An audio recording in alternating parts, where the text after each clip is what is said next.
G'day and thanks for watching the latest episode of our YouTube travel series.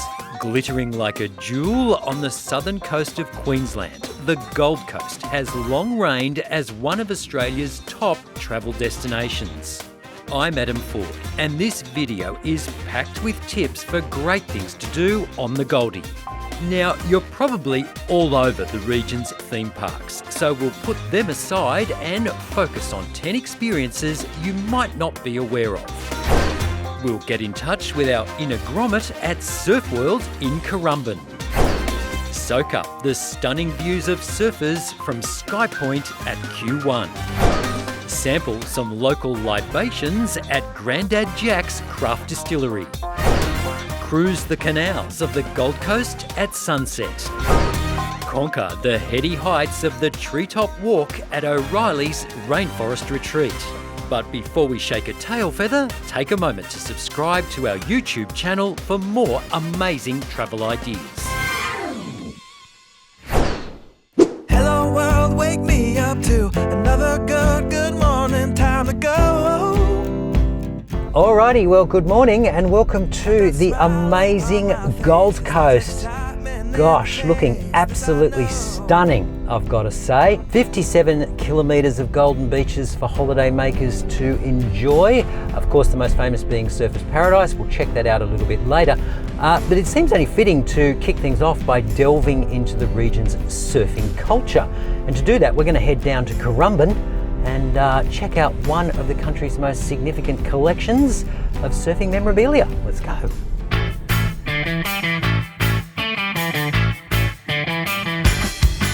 Surf World is located opposite Currumbin Wildlife Sanctuary and charts the history of hanging 10 in Australia. It's thought that surfing first came to the coast around 1911 and generations have been getting upright on their boards ever since.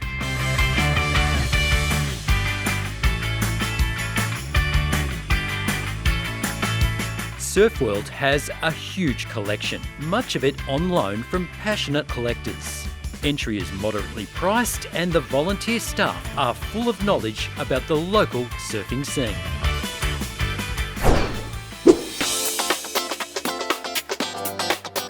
While Burleigh and Currumbin are where it's at for surfers, land-loving sun worshippers will find their happy place on Surfers Paradise Beach. Nearby Cavill Avenue is one of the region's premier entertainment, shopping and dining precincts and is home to the Gold Coast Visitor Information Centre. Surfers Paradise is a forest of high-rise buildings, but there's one that stands head and shoulders above the rest. Q1 is one of the tallest residential buildings in the world and hosts the SkyPoint Observation Deck. I'm meeting General Manager Dylan to find out more. And here he comes. The Q1 building was built back in 2005 and the actual building itself was designed on the Sydney Olympic Games torch, which in itself was also designed on the Sydney Opera House. So you can actually see the cascading sails of the Sydney Opera House on the top of the Q1 building. SkyPoint's a great attraction for young and old. We have the observation deck where guests can enjoy 360 degrees views of the Gold Coast. We also have a bistro and bar so you can kick back, relax and enjoy the view with a cocktail and a bite to eat. If you have eagle eyes, you may spot this multicoloured marvel from SkyPoint. It's the fabulous Hota Gallery, located in the Home of the Arts precinct on the riverside of surfers.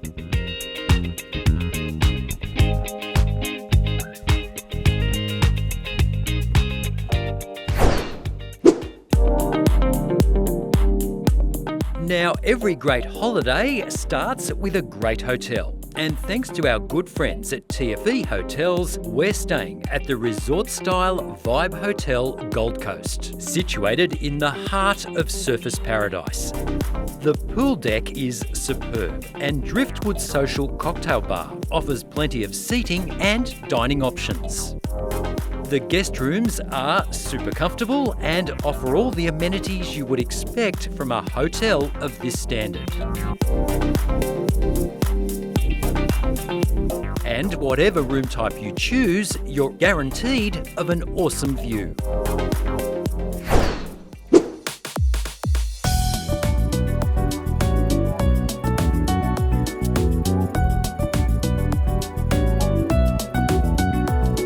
The Gold Coast has no shortage of amazing places to eat, and we're heading down to beautiful Burleigh Heads to check out Rick's Shores, an upscale but relaxed Pan-Asian dining option. This is beachfront dining at its finest, and while the fabulously crafted menu is packed with delicious dishes designed to share, we've come to taste test their famous Moreton Bay bug rolls, washed down with a chilled glass of bubbles. Just a short drive back up the coast, the back streets of Miami hold some pleasant surprises, including Granddad Jack's Craft Distillery. And I'm pleased to see that co-founder Dave is behind the bar. The word on the street is he makes a mean G&T.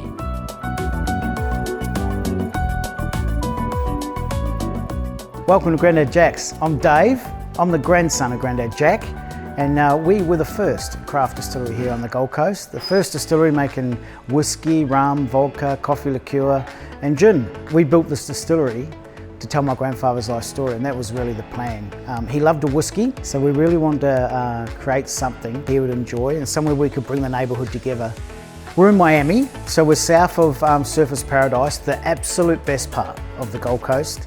If you're a tourist and you're coming to the Gold Coast, this is where the locals hang out. We're only a 2-minute walk from North Burleigh Beach, one of the best beaches around. And just in this area here, you find ourselves and a couple of breweries and some great cafes. So it's a really, really cool spot to hang out. Granddad Jack's is open to the public for tastings and tours, and it's best to book ahead on their website. Now, there are plenty of ways to escape the hustle and bustle of the beachfront here on the Goldie. You've got the magnificent hinterland, you've got Lamington National Park, which we'll be showing you a little bit later in this episode. I'm looking forward to that. And a little closer to home, or your hotel in this instance, is the magnificent Gold Coast Botanic Gardens. Absolutely stunning, I have to say, and the friends of the gardens have very kindly offered to show us around. The Friends of the Gardens operate a variety of free guided walking tours, and volunteer guide Francis is standing by. Our aims are to reproduce the biodiversity of the region, to conserve species, to display them and to educate people. My favourite part of the gardens is a fairly obscure part. It's near the car park, but it's where you'll find the Ormo bottle tree. And that is critically endangered in the wild, and that's one of the important things these gardens do, and we're very proud of the fact that we've got that specimen here. Just tell me about some of the tours that you actually offer. Endangered plants, birds, wildlife, you name it, we cover it all by volunteers who are very, very knowledgeable about their fields. People love to come and meet us and spend about an hour walking around the garden so that we show them what we think is interesting and noteworthy.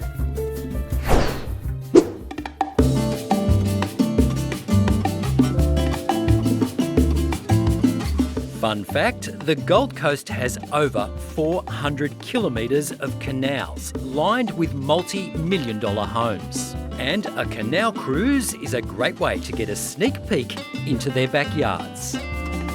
We're joining Surfers Paradise River Cruises on their moderately priced 1.5-hour sunset cruise, which departs from the river end of Cavill Ave. Everyone settles in to enjoy golden hour, Gold Coast style.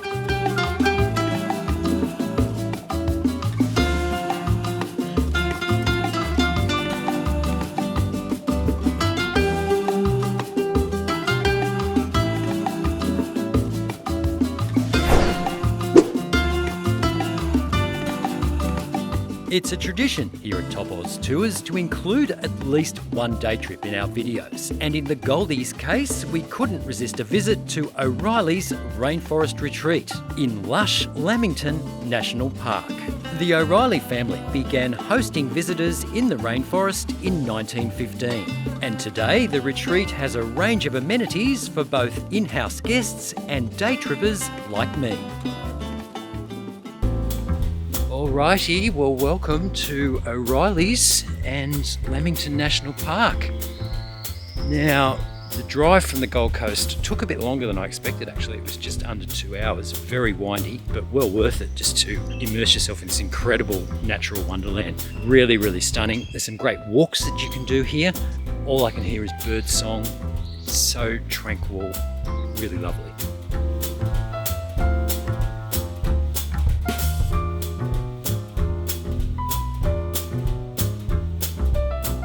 Now, anybody who knows me will know that I am not great with heights.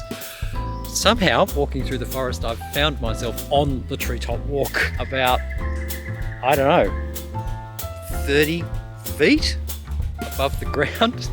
It's quite shaky. So I'm just going to keep going because that's all I can do. Otherwise, I'll be stuck here in the forest forever. Wow. One of the retreat's best loved activities is the opportunity to hand feed native birds. Trays of wild birdseed can be purchased from O'Reilly's Mountain Cafe, and I have to say I've never been so popular.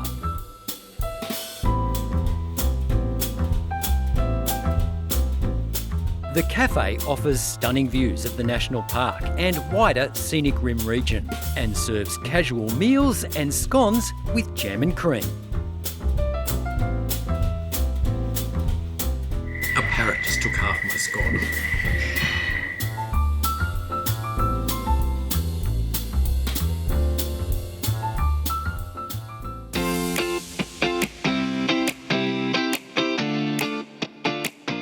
We're wrapping up our visit at the retreat's famous Birds of Prey show, which begins with check-in at the Discovery Centre.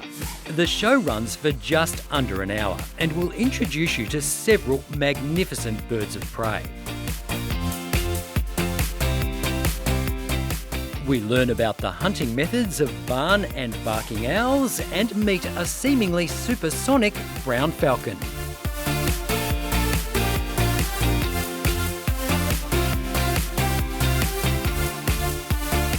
And I wouldn't argue with this guy over half a scone. For more ideas for amazing things to do on the Gold Coast, just head to our website.